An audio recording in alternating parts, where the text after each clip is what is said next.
আজকে সংক্রান্তি, তো সকাল সকাল স্নান টান করে লেগেছে, এখনো পূজা দেবো, তারপর রান্না বান্না করবো। তো সবাইকে চৈত্র সংক্রান্তির অনেক অনেক শুভেচ্ছা।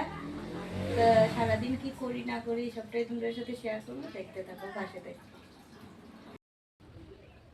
পূজা দিয়ে আয়া পড়ছি, আয়া সব রেডি করছি ই করে, আয়ার পরে আইসি মাটির চুলায়। এখন এটি রেডি করবো, অন্ন বুক করবো, তারপর ঠাকুরের এখানে বুক লাগাই।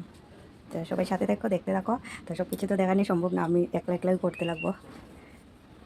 তো দেখো বুকের রান্না চলতেছে এখানে। তো আমি রান্না করবো, আমি রেডি করছি, কারণ শাশুড়ি মা বাড়িতে নাই, এর লিগে একলা একলাই আমার করতে লাগবো। তাই না থাকলে তো অনেক হেল্প হয় আমার।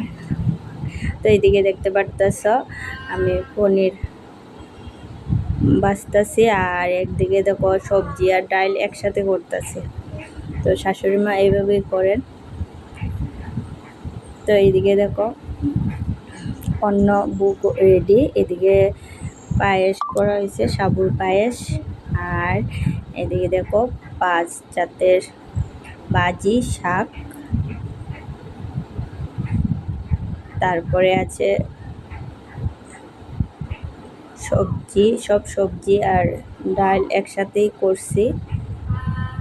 আর এদিকে দেখতে পারতেছ আমের চাটনি করছি, আর করছি সয়াবিন আর পনিরের একটা তরকারি। তো ঠাকুরের কাছে বুক নিবেদন কইরা তারপর বুক আরতির গান তো গাইতেই পারি না, তো বই দেখা দেখা পাঁচালের মতো পড়ে লাইছে।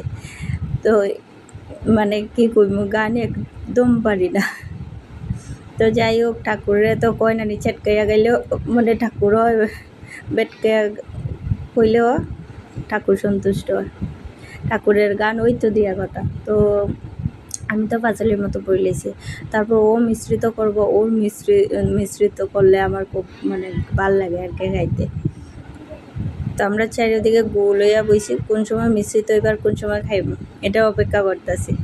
তো কমেন্টে কইও কার কার এই মিশ্রিত প্রসাদ খাইতে ভালো লাগে।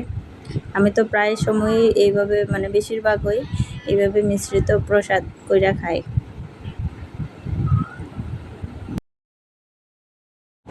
তো দেখো প্রসাদ মিশ্রিত হয়ে গেছে, সবার থালে থালে লোয়া হইয়া গেছে, এক্ষণে খাইম।